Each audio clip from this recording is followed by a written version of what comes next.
দর্শক, স্বাগত আজ দুপুরে। আপনাদের সঙ্গে আছি আমি নুসহাত সাওম। সবাইকে শুভেচ্ছা জানিয়ে শুরু করছি আজ দুপুরের আজকের আয়োজন।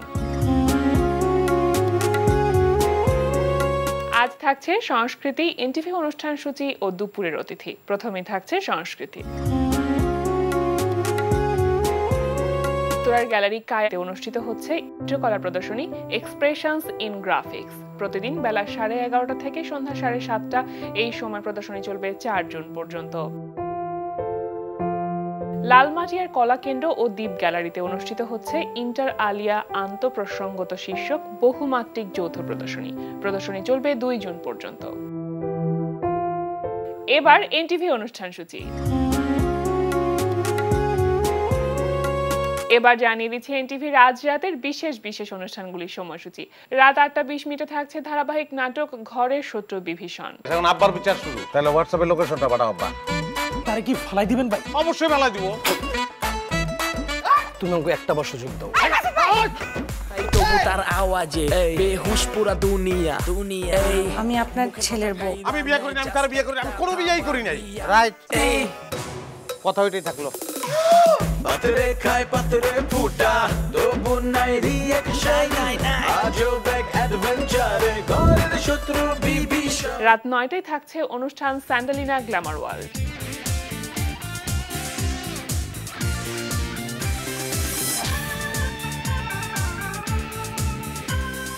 রাত 9:40 থাকছে সাগর জাহানের পরিচালনায় ধারাবাহিক নাটক ভালোবাসার অলিগলি। আমার বন্ধু কাল চিটাগাং শহরে দুলাভাইকে দেখছে। মুমিন বেরে?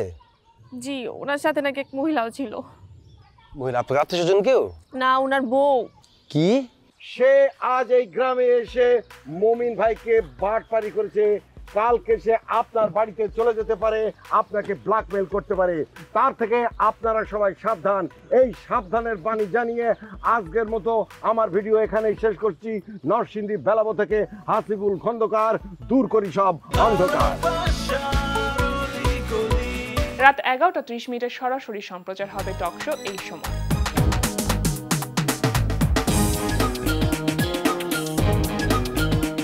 এই ছিল এনটিভির আজ রাতের বিশেষ অনুষ্ঠানগুলির সময়সূচি।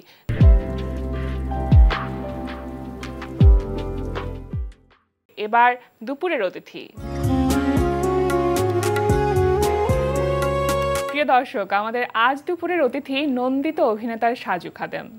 শুভ দুপুর ভাইয়া। শুভ দুপুর। কেমন আছেন বলেন? আমি ভালো আছি। সবসময় আপনি ভালো থাকেন, এর পেছনের রহস্যটা কি? ভালো থাকার নির্দেশ আছে। আচ্ছা, ব্যস্ত সময়গুলো কি আসলে ভালো থাকার পেছনের একটা কারণ? না, ভালো থাকার পেছনের কারণ হচ্ছে ইচ্ছা। বাহ। আপনার ইচ্ছা করলে আপনি ভালো থাকতে পারেন, ব্যস্ত থাকলেও, ব্যস্ততা না থাকলেও। অবসরে সাধারণত কি করেন যখন ব্যস্ততা থাকে না? যখন আমি কিছু করব তখন তো এটার অবসর হয় না, এই অবসর হয় না, তখন সেটা ব্যস্ততাই থাকে। আমি ঠিক অবসরটাকে বিশ্বাস করি না। মানে প্রতি মুহূর্তে কিছু না কিছু আমি এটা করি।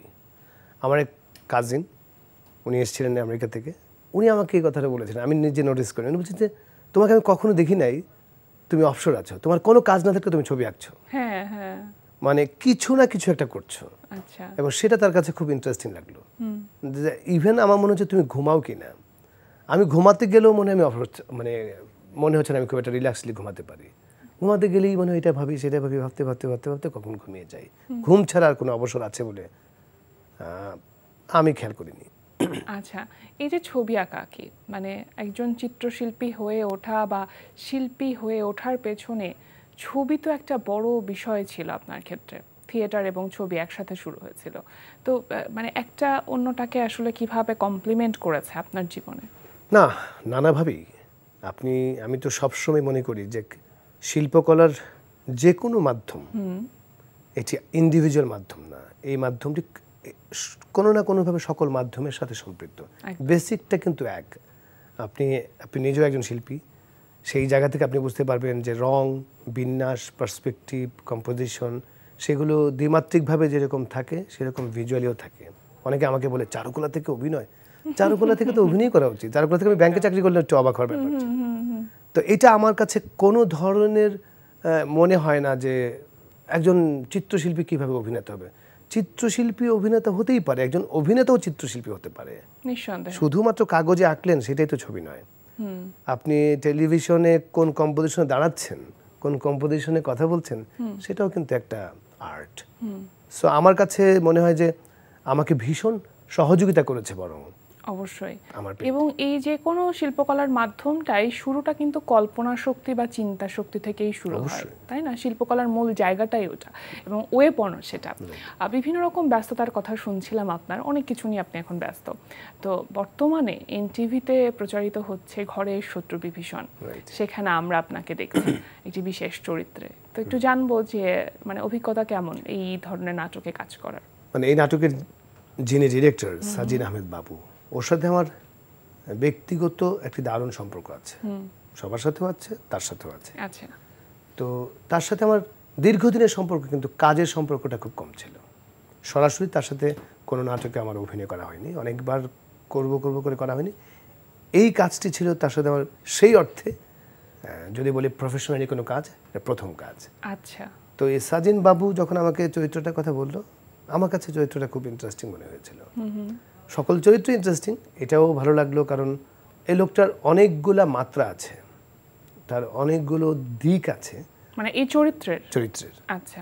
তো এই জন্য আমার মনে হয়েছে এই চরিত্রটা আমি করতে পারি। এবং এখন তো অনিয়ার যাচ্ছে, দর্শক বলতে পারবে চরিত্রটা তাদের কাছে কতটা ভালো লেগেছে। মানে এখন পর্যন্ত আপনি কেমন রিয়াকশন পাচ্ছেন দর্শকদের কাছ থেকে? আসলে নাটকের রিয়াকশন এখন পাওয়াটা খুব কঠিন কাজ, হাজার হাজার নাটক যায়, তো তারপরও যখন কেউ বলে যে আরে আপনি ওই লোকটা না, তখন শুনতে ভালো লাগে। চরিত্রের নাম ধরে যখন বলে। আর আমি একটা জিনিস বিশ্বাস করি, টেলিভিশন তো আসলে বেসিক্যালি সোপ অপেরার একটি জায়গা।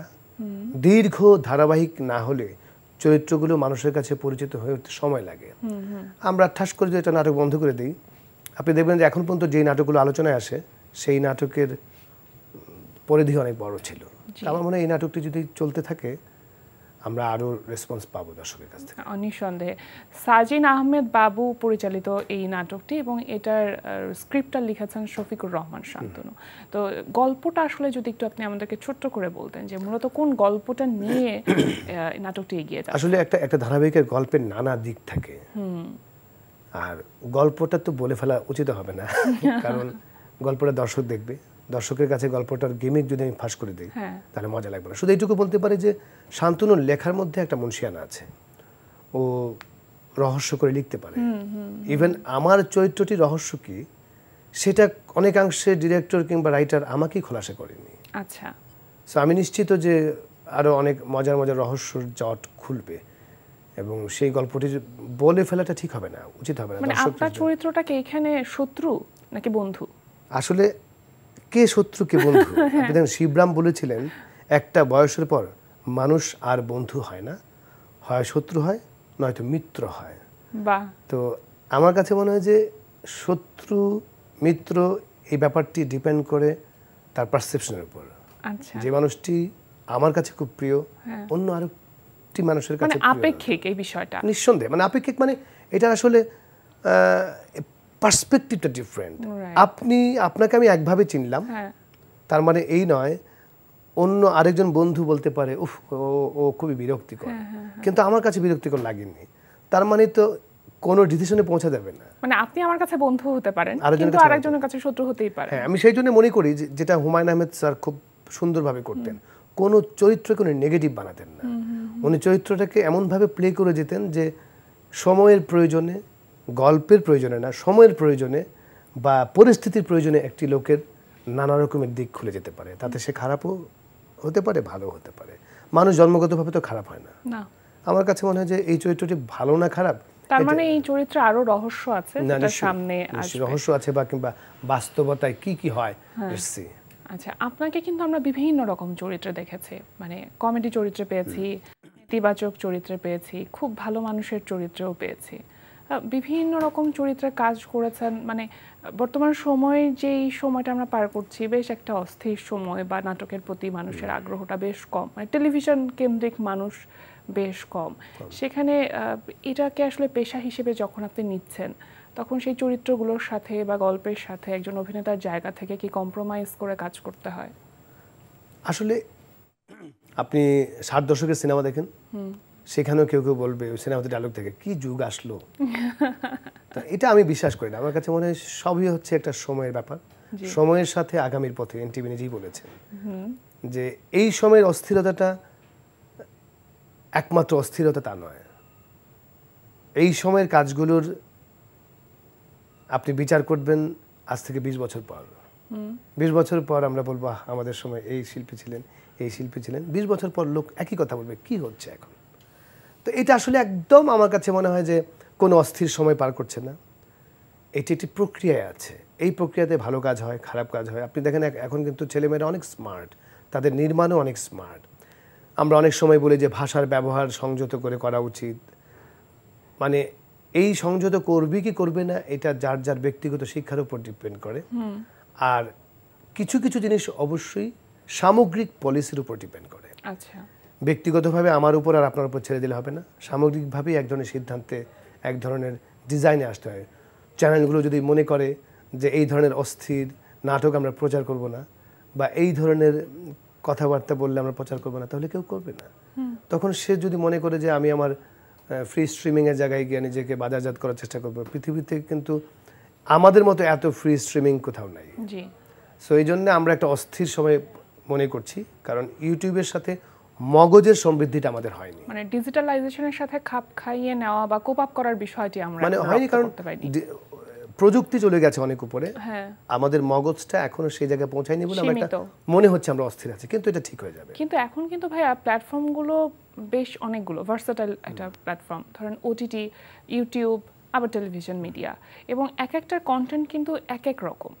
আর আপনি একজন অভিনেতার জায়গা থেকে সেই জায়গা থেকে একটু চ্যালেঞ্জ ফেস করেন কাজ করতে গিয়ে? না, একজন অভিনেতার কাজ তো অভিনয় করা। যেমন একসময় আমার কিছু বন্ধু বলতো, দোস্ত তুই ইউটিউব চ্যানেল খুলে ফেল। আমি তো চ্যানেল মালিক হতে চাই না। আমি একজন অভিনেতা, অভিনয়টাই করে যাব, সেটা যে কোনো মিডিয়ামে হতে পারে। মানুষ তো মিডিয়ামটাই দেখবে, টেলিভিশন তো কোনো ইয়ে না, আলাদা কিছু। টেলিভিশন একটা মিডিয়াম। এই টেলিভিশনে তো আমরা ইউটিউব দেখি, ওটিটি দেখি, এটা একটা মিডিয়াম। কোন মিডিয়ামে আপনি কোন প্ল্যাটফর্মে কি কাজ হবে, সেটা অভিনেতা তো গল্পের সাথে তার চরিত্রকে কতটা খাপ খাওয়াবে সেটা অভিনেতার কাজ। কিন্তু নির্মাণ বা সম্প্রচার এই কাজগুলো তো হচ্ছে অন্য মানুষের। কিন্তু কন্টেন্টের ভেরিয়েশনটা কি? কন্টেন্ট ভেরিয়েশন তো কন্টেন্ট ক্রিয়েটর করবে। আমি তো কন্টেন্ট ক্রিয়েটর না, আমি হচ্ছে অভিনেতা। আমাকে বলেন আপনি একটা থ্রিল সিনেমার একটা মার্ডারার হবেন, তো আমি সেই অভিনয়টাই করব। নাকি সেটা আমি টেলিভিশনের জন্য একরকম করব, ওটিটির জন্য আরেক রকম করব, তা তো না। ওটিটিতে যিনি নির্মাণ করছেন তিনি হয়তো নির্মাণের জায়গা থেকে ভাববেন যে এইটুকু মোবাইলের ভিতরে দেখতে গেলে আমাকে কিভাবে এটা বানাতে হবে, এটা তার কাজ। আমার কাজ হচ্ছে অ্যাক্টিং করা। হ্যাঁ, কিছু কিছু ক্ষেত্রে ছোট মনিটরে, বড় মনিটরে, কিংবা ফিল্মে বড় পর্দায় আমার এক্সপ্রেশন কতটুকু দিলে দর্শক কতটুকু পাবে, এটি একটা অভিজ্ঞতার মাধ্যমে অভিনেতারা এটা শিখে নেয়। আচ্ছা, ওটিটিতে কাজ করা হচ্ছে আপনার এখন? ওইভাবে বলার মতো কাজ করেন তো করেছি। আমি যেমন মার্ডার 90s করেছি, সেটা ভালো ছিল। তো এখনো যে সেইভাবে ওটিটিতে ব্যাপকভাবে কাজ করেছি তা নয়। আপনার অভিনীত চলচ্চিত্র পেলাম আমরা শ্যামা কাব্য। এখন কি কোনো মানে সিনেমা নিয়ে কাজ? এর মধ্যে তো আসলে অনেকগুলো সিনেমা করেছি আমি। শ্যামা কাব্য, 1971 সেই সব দিন, তারপর মা, তারপর আজব ছেলে। আমার আসলে 2023-এ প্রায় 4 থেকে 5টা সিনেমা গেছে। শ্যামা কাব্যটা এই বছর গেল। আগামীতে আমি আসলে সিনেমা তো অবশ্যই করবো, কারণ সিনেমার ব্যাপারে আমার আগ্রহ আছে। নানা রকম কথা চলছে, সময় মতো নিশ্চয়ই সবাই জেনে যাবে। আচ্ছা, 1971 সেই সব দিন, মা এবং শ্যামা কাব্য, এই চলচ্চিত্রগুলোতে আমরা আপনাকে নেতিবাচক চরিত্রে দেখেছি। মানে একই সাথে পাশাপাশি সব এই চলচ্চিত্রগুলোতে নেতিবাচক চরিত্রে কাজ করার পেছনে কি আগে থেকে প্ল্যানিংটা ছিল না? না, হয়ে গেছে প্ল্যানিং ছিল। এগুলো ডিরেক্টরদের প্ল্যানিং। ডিরেক্টর হয়তো আমাকে একটা খারাপ মানুষ মনে করে যে সাজুকে এই চরিত্র দিলে ভালো করবে। তা আমি আসলে যে কোনো চরিত্রে যদি আমি প্রপার নিজেকে তৈরি করতে পারি বা নিজেকে এক্সপোজ করতে পারি, সেটাই আমার মনে হয় সার্থক একটা চরিত্র হতে পারে। যেমন আমি 1971 সেই সব দিন, হৃদি আমাকে বললো যে তুমি এই চরিত্রটা করো, কারণ এর মধ্যে ডাইভার্সিটি আছে, যে মানুষ তোমাকে প্রিটেন্ড করতে পারবে না এ আসলে কেমন। তো এটা আমার কাছে মনে হলো যে ফাইন, এরকম একটা চরিত্র তো ইন্টারেস্টিং। এবং আমি চরিত্রটি করার পর দেশে বিদেশে আমি যেখানেই গিয়েছি আমরা এই সিনেমার সাথে, সবাই খালি বলছে আপনাকে মারা উচিত, মারা উচিত। তো এটা আমার কাছে মনে হচ্ছে একজন অভিনেতা হিসাবে অনেকটাই চরিত্রের সাথে সে করতে পেরেছে বলে এই কথাগুলো শুনছি, তো এটা আনন্দের। মা সিনেমাতে আমাকে যে চরিত্রটি অরুণানো দিয়েছে, আমাকে যখন প্রথম গল্পটা শোনায়, গল্প শোনার পরই মনে হচ্ছে এই চরিত্রটা আমি করবো। আচ্ছা, আমার কাছে মনে হচ্ছে এটা একটা অসাধারণ চরিত্র, এই চরিত্রটা আমি করতে পারি। আবার শ্যামা কাব্যে সৌদ অনেকগুলো চরিত্রের মধ্যে বলছিল যে তুমি কোনটা করতে চাও, ওর প্রায়োরিটি ছিল যে চরিত্রটি করেছি আজাদ সেটি। আমারও মনে হচ্ছে হ্যাঁ একটা, এই লোকটা কি খারাপ বলা যায় না ভালো বলা যায় আমি জানি না। সিনেমা দেখার পর এই লোকটিকে কেন খারাপ বলবে, কেন ভালো কিংবা বলবে? কেন ভালো ডান বলবে? দিক একটা বিষয় কাজ করে। হ্যাঁ মানে ডান দিক না, সে খুব রিয়েলিস্টিক একটা ক্যারেক্টার, আচ্ছা, অতি আবেগী নয়। মানে আমার কাছে মনে হচ্ছে এই চরিত্রটিকে আমি কখনো খারাপ বলছি না, আমি বলছি যে ও প্র্যাকটিক্যাল। মানে খারাপ তো সেই লোকটি যে লোকটি ইন্টেনশনালি একটা মানুষের ক্ষতি করতে চায়। একটা লোক বাস্তবতার খাতিরে যদি মনে করে যে আমি আজকে বাজার থেকে হেঁটে আসবো, আসতেই পারে, রিক্সাটা আসলো না। আমার কাছে আজাদ চরিত্রটাকে কখনোই নেগেটিভ চরিত্র মনে হয়নি, মনে হচ্ছে খুব প্র্যাকটিক্যাল একটা চরিত্র। আচ্ছা, এই যে এত চরিত্রের গল্প করছি, আমরা তো আপনাকে সঞ্চালনাতেও দেখেছি অনেক, এবং সেখানেও আমরা দেখেছি ডিফারেন্ট টাইপের শো আপনি হোস্ট করেছেন। মানে কেন এত আসলে ডিফারেন্ট অ্যাঙ্গেল একটা মানুষের মধ্যে কিভাবে আসলে বিষয়টি আপনি রপ্ত না, করেছেন? আমি উপস্থাপনার ক্ষেত্রে আমি আসলে আমি নিজেকে কখনোই উপস্থাপক মনে করি না। আমাকে আসলে এই জায়গাটায় প্রথম যিনি জোর করে আমাকে নামিয়েছিলেন তিনি হচ্ছেন আমাদের মুস্তাফিজুর রহমান স্যার। আচ্ছা, উনি বিটিভিতে ছিলেন, বাংলা ভিশনে ছিলেন। উনি আমাকে একবার জোর করে বললেন যে তুমি উপস্থাপনা করো একটা প্রোগ্রামের। আমি বলছি স্যার আমি উপস্থাপনা কেন করবো? বলছে তুমি পারবে, কথা বলবো না। আমি আফজালকে উপস্থাপক বানিয়েছি, আমি তুষারকে উপস্থাপক বানিয়েছি, অনেক উপস্থাপক বানিয়েছি, আমি জানি, আমি চিনি। এই আমাকে দিল উপস্থাপনার জন্য, আমি করলাম। আমি চিন্তা করলাম আমি কি, কারণ আমার খুবই টিপিক্যাল কনভেনশনাল উপস্থাপনাটা আমি করতে পারি না। আমাকে কেউ স্ক্রিপ্ট দিলে সেটা আমি মুখস্থ বলতে পারবো না। আমি বলছি শুধু আমাকে কন্টেন্টটা বলেন বা ডিজাইনটা বলেন, আমি আমার মতো করে যাই। দেখলাম যে মানুষ পছন্দই করেছে। আচ্ছা, ইভেন আমার এখনো মনে আছে ওই প্রোগ্রামটির পর আমাদের বাংলাদেশের কিংবদন্তি উপস্থাপক হানিফ সংকেত, জি। উনিও আমাকে ফোন দিয়েছিলেন। বাহ, উনি বলেছিলেন যে প্রোগ্রাম কেমন হয়েছে সেটা বড় কথা না, তুমি উপস্থাপনাটা ভালো করেছো। তো তখন মনে হলো বাহ, এইটুকুই। আর বাকি আসলে এই যে আমি আর আপনি কথা বলছি, উপস্থাপনা করলে তাই করতাম। মানে আমি অতিথি হিসেবেও যা, উপস্থাপক হিসেবেও তা, বাহ, এইটুকুই, আর কিছু না। আচ্ছা।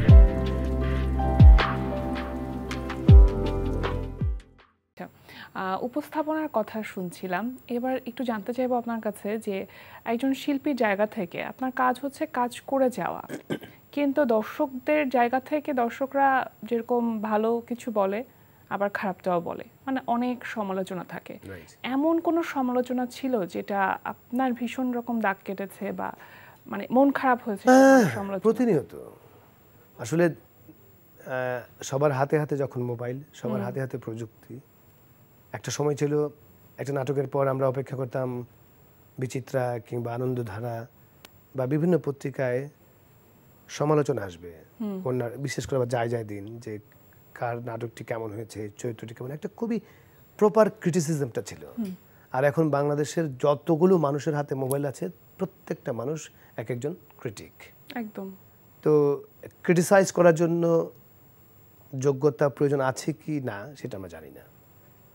এমন অনেক মন্তব্য আমরা পাই যে মন্তব্য দারুণভাবে পীড়িত করে, মর্মাহত করে। কিন্তু যখন বুঝি যে প্রত্যেকটা মানুষের বলার স্বাধীনতা আছে, বলুক, তখন আর এটাকে খুব একটা আমলে নেই না। শুধু বোঝার চেষ্টা করি, যদি কোনো যৌক্তিক ক্রিটিসিজম করে সেটাকে মানার চেষ্টা করি। আর যদি দেখি যে না, খামাখাই অনেক ক্রিটিসিজম করে, আসলে অনেকে অনেক কিছু বলে ফেলতে পারে। আপনি দেখবেন যে আপনি একটা ছবি দিলেন ফেসবুকে, ওইখানে কারো কোনো মাথা ব্যথা নাই, সে কি বলবে। তার বলে ফেলাটা যে একটা মানুষকে কষ্ট দিতে পারে সেটা সে জানে না। আমরা একটা ফেসবুকে কিছু লিখতে গেলে 10 বার চিন্তা করি, কিন্তু ম্যাক্সিমাম মানুষ সেটা চিন্তা করে না। আমাকে পীড়িত করেছে অনেক, এমন অনেক ঘটনা ঘটেছে। আমি এই যে আজকে এই প্রোগ্রামের নিচে দেখবেন যে হয়তো অনেক রকমের বাজে, প্রত্যেকটা মানুষের একই রকম পছন্দ থাকে না, একই রকমের ফিলসফি থাকে না, একই রকমের মতবাদ থাকে না, কিন্তু মানুষ মনে করে যে সবাই আমার মতোই হতে হবে। এই জন্য কিছুটা ঝামেলা হয়। বাট আমি এগুলাকে কখনই আমি কোনোদিন কঠিন প্রশ্নের জবাব দেইনি বা দেই না। আমার মনে হয় থাক, নির্দেশনার প্রতি আগ্রহ আছে, সেটা নিয়ে কাজ করতে চান? হ্যাঁ, আমার আগ্রহ আছে। আমি মঞ্চে নির্দেশনা দিয়েছি, টেলিভিশনে শুধু একটা প্রোগ্রাম নির্দেশনা দিয়েছিলাম রাত বিরাতে। আচ্ছা, হ্যাঁ। ওইটা আমারই আইডিয়া ছিল, আমারই ডিরেকশন ছিল। আর নির্মাণ করতে চাই, কিন্তু এখন এত ভালো ভালো নির্মাতারা চলে এসেছে। সেটা কি টেলিভিশন নাটক না চলচ্চিত্র? টেলিভিশন নাটক তো বটেই, এবং চলচ্চিত্র। মানে আমি যখন নিজে কনভিন্স হব যে আমি এটা ভালো কাজ করতে পারবো, সেদিন আমি অবশ্যই নির্মাণে যাব। আর ছবি আঁকা তো চলছে, কোনো সোলো এক্সিবিশনের প্ল্যানিং আছে? আমি আমার প্ল্যানিং এর চেয়ে আমার সারাউন্ডিং এর প্ল্যানিংটা বেশি। সবাই খুব চাচ্ছে যে একটা শো করি। আমি সবসময় একটা কথা বলি যে আমি শো করতে চাই চিত্রশিল্পী সাজু খাদেম হিসেবে, অভিনয় শিল্পী সাজু খাদেম না। তখন অনেকেই বলতে পারে নিজে অভিনয় করে, কারণ আমাদের বন্ধু বান্ধবরা যারা ছবি আঁকেন তারা দুর্দান্ত ছবি আঁকে। সো আমি যখন তাদের মতো ভালো ছবি আঁকতে পারবো, তখন আমি শোটা করবো, যাতে অভিনয় শিল্পী নাম দিয়ে চিত্রশিল্পী সাজু খাদেমকে ক্যাশ করতে না হয়। অবশ্যই। অনেক অনেক শুভকামনা থাকলো ভাইয়া, একদম শেষ পর্যায়ে চলে এসেছি। অনেক অনেক ধন্যবাদ আমাদেরকে সময় দেওয়ার জন্য। আপনাকেও ধন্যবাদ আমার কাছে সময় নেওয়ার জন্য। ভালো থাকবেন। প্রিয় দর্শক, আমরা চলে এসেছি অনুষ্ঠানের শেষ প্রান্তে। অনুষ্ঠান সম্পর্কে আপনার মতামত জানাতে মেইল করুন আজ দুপুরে @ntvbd.com এ। বিশ্বের যে কোনো প্রান্ত থেকে যে কোনো সময় আজ দুপুরে দেখতে ভিজিট করুন আমাদের পূর্ণাঙ্গ ওয়েব পোর্টাল www.ntvbd.com। এছাড়া এনটিভি সব জনপ্রিয় অনুষ্ঠান ও খবরের আপডেট পেতে ভিজিট করুন আমাদের ইউটিউব চ্যানেল ও ভেরিফাইড ফেসবুক পেজে। সবার মঙ্গল কামনায় আজকের মতো এখানেই শেষ করছি। শুভ দুপুর।